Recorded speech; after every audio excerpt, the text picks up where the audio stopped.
Chinese electric vehicle giant BYD announced on Saturday that it's opening a car production plant in Pakistan and will start selling 3 models in partnership with Mega Motors. In 2023, India stunned the global automobile industry when it blocked a $1 billion investment from China's BYD, the world's top-selling electric vehicle company. While tensions between China and India have simmered for years, no one expected India to take things this far, to slam the door on a deal of that size. It's almost like turning down a $1 billion offer from a neighbor you've had a few arguments with, but that's exactly what happened. Now, BYD has moved on and is looking to invest the same $1 billion in Pakistan instead. And that shift has raised big questions. Why did India reject such a massive deal in the first place? And why has BYD chosen Pakistan as its next target? I'll be unpacking all of this in this video because this isn't just a story about cars. It's about geopolitics, national security, and the fierce battle for dominance in the future of electric vehicles. Like many countries in South Asia, India has spent years carefully crafting its image as the world's next manufacturing powerhouse. The Indian government rolled out policies and regulations designed to lure investors from across the globe, and it's been working. Those policies, and an improving business climate, have drawn in giants like Apple, Samsung, and Boeing, all eager to tap into India's young, skilled workforce and, of course, its low labor costs. Among the companies that saw potential in India was China's BYD, the world's biggest electric vehicle maker and seller. BYD's story in India didn't start yesterday. Back in 2007, they entered the Indian market, initially focusing on mobile components, solar panels, and battery energy storage systems. But they didn't stop there. Over time, BYD expanded into electric buses and other EVs, pouring money into building 2 factories in Chennai and setting up an office in New Delhi. Altogether, BYD's investments in India added up to a massive $150 million. So make no mistake, BYD wasn't some new player testing the waters. They were already deeply invested in the Indian market. Everything was going smoothly until 2020. That year, tensions between China and India exploded into a clash along their disputed border. Troops on both sides faced off in violent skirmishes high in the Himalayas, reigniting decades-old animosities that had been simmering just beneath the surface. Although diplomacy eventually dialed down the immediate crisis, the relationship between the two countries was fundamentally changed. And perhaps it was just coincidence. But in the aftermath of that conflict, India made a dramatic move. The country decided to rewrite its foreign investment rules. Where India had once rolled out the red carpet for virtually any investor, the landscape suddenly shifted. Now, every incoming deal had to navigate a maze of political sensitivities and national security concerns. India never explicitly named China in these new rules, but it didn't have to. Chinese companies quickly realized that the changes were aimed squarely at them. And one of the biggest wake-up calls came in 2023 for China's BYD. By then, BYD had spent years laying down roots in India, growing steadily since arriving in 2007. Encouraged by its progress, the company decided it was time to go big, very big. BYD unveiled plans to invest $1 billion into a massive new electric vehicle factory in Hyderabad, India. And they weren't doing it alone. They planned to partner with India's own infrastructural powerhouse, Mega. It was a bold vision, a plan to cement BYD's place in one of the world's fastest-growing auto markets. But what happened next would change everything. With this partnership, BYD wasn't just planning to build a factory, it was setting the stage for an industrial revolution inside India. Their vision was massive. They aimed to create a plant capable of rolling out 100,000 electric vehicles every year. But it didn't stop there. The blueprint included battery manufacturing, advanced research centers, training facilities for workers, and an entire network of charging infrastructure. This wasn't just about selling cars and turning a profit. BYD's $1 billion proposal was the kind of transformative investment that most governments would leap at without a second thought. It promised to build local supply chains, transfer cutting-edge technology, train a new generation of skilled workers, and create thousands of direct and indirect jobs. For India, it would be a giant leap forward in the race for clean energy and sustainable transportation. And for BYD, the investment wasn't just business, it was strategy. Establishing a foothold in India meant tapping into one of the world's largest and fastest-growing automotive markets. It would help BYD expand its reach far beyond China's borders. This billion-dollar bet was also central to BYD's ultimate goal, to dominate the global EV market by 2030.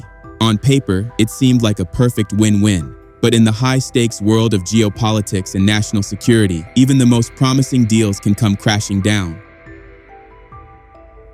Unfortunately for BYD, all those grand plans and billion-dollar ambitions came crashing down the moment they landed on the desks of Indian regulators.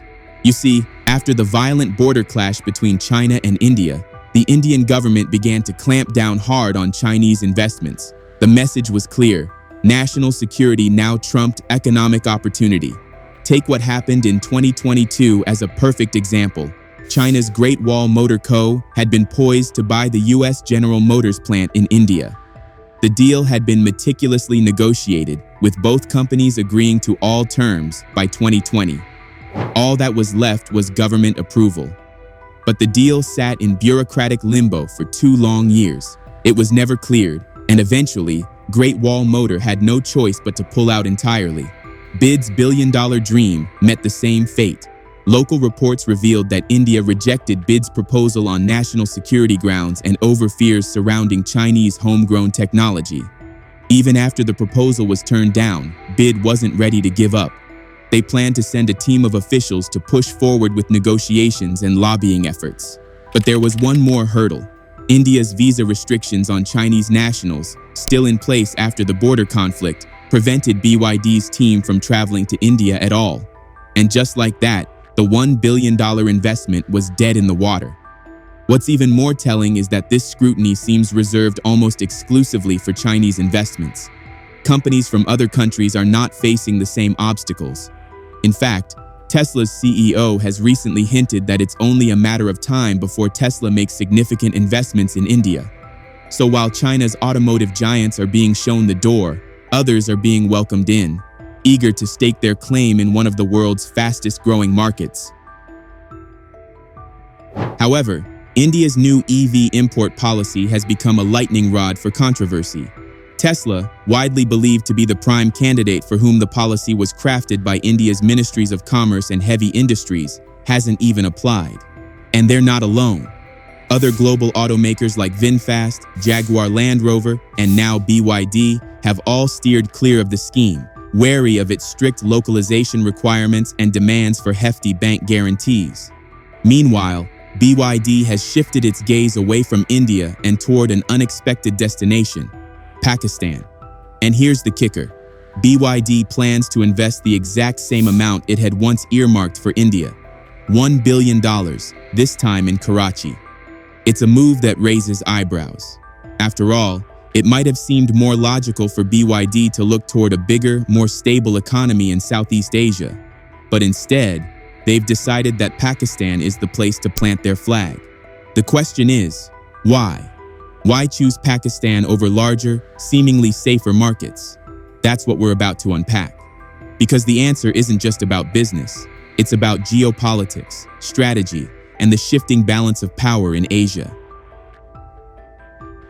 Well, let's start with the most obvious factor: the location.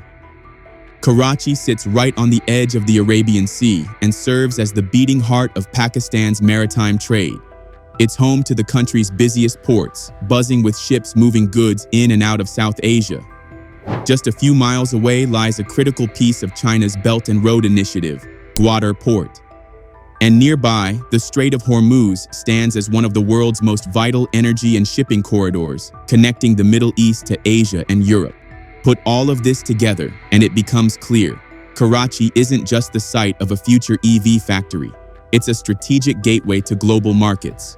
From this vantage point, BYD can easily export electric vehicles across the Middle East, South Asia, North Africa, and even into Europe. But the advantages go deeper than shipping lanes and ports. Pakistan also offers something BYD couldn't find in India: political stability, at least in terms of its relationship with China. Unlike India, Pakistan and China have maintained a long-standing alliance. There's no lingering border conflict, no deep-rooted diplomatic tensions. That means no hidden investment barriers waiting to derail billion-dollar plans. Pakistan has welcomed BYD's interest with open arms. Speaking on the investment, Pakistan's Federal Minister for Finance and Revenue, Mohammad Aurangzeb, declared that the country is eager to help BYD export vehicles to markets in Africa and South Asia, including Bangladesh and Sri Lanka. "We want Pakistan to become an export hub," he said. According to reports, BYD's plant will be built and operational before 2026 in partnership with Mega Motor, a subsidiary of Hub Power, Pakistan's largest private electricity producer. And the best part? This deal isn't just a win for BYD. It's a win for Pakistan too, promising jobs, technology transfer, and a foothold in the booming global EV market.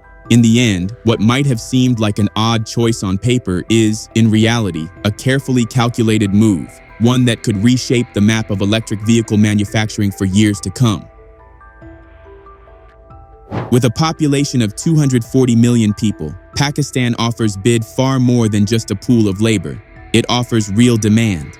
The appetite for new energy vehicles in Pakistan is growing rapidly, fueled by surging urbanization and a rising awareness of environmental issues. The country's EV market is starting to look increasingly attractive. According to reports, Pakistan has set ambitious targets. It wants electric vehicles to make up 30% of total vehicle sales by 2030 and a staggering 90% by 2040. This vision has opened the door to lucrative opportunities for manufacturers, assemblers, and suppliers who are ready to stake their claim in this evolving landscape. For BYD, it's a golden chance to tap into a promising market brimming with potential. Pakistan boasts a large, youthful population and a growing middle class eager for modern, efficient vehicles. On top of that, the company stands to benefit from Pakistan's broader ambition to promote green growth and expand exports throughout South Asia. And for Pakistan, BYD's arrival could be transformative. The Chinese automaker's entry into the EV sector is expected to supercharge the local industry, strengthening the automotive supply chain and stimulating growth in related sectors like battery manufacturing and charging infrastructure. It's a move poised to create thousands of jobs, boost exports, and position Pakistan as a serious player in the global EV market. So while India slammed the door shut, Pakistan threw it wide open. And now, both BYD and Pakistan are betting big on a shared future driven by electric power and the promise of a greener tomorrow. Right now, BYD isn't wasting any time. They've already started delivering vehicles in major cities like Karachi, Lahore, and Islamabad, and they're not stopping there. The company has launched sleek BYD experience and care centers in Islamabad, Lahore, and Karachi, giving customers a chance to get up close with their advanced electric vehicles. The initial rollout includes models like the Seal and the Atto 3, modern, high-tech cars aimed squarely at Pakistan's rising middle class. And this is just the beginning. BYD has ambitious plans to establish 15 centers across Pakistan this year alone, making their EVs even more accessible to drivers everywhere. There's little doubt that by 2026, BYD's new plant will be fully up and running. As the global EV market keeps surging forward, BYD's move into Pakistan isn't just a smart business decision. It's a strategic step that strengthens industrial cooperation between China and Pakistan in the new energy sector, an alliance growing under the umbrella of the China-Pakistan Economic Corridor, or CPEC. So the question remains, did BYD make the right call by turning to Pakistan instead of India? Let us know your thoughts in the comments below. Because this isn't just a story about cars, it's a story about shifting alliances, new economic frontiers, and the race to dominate the roads of the future.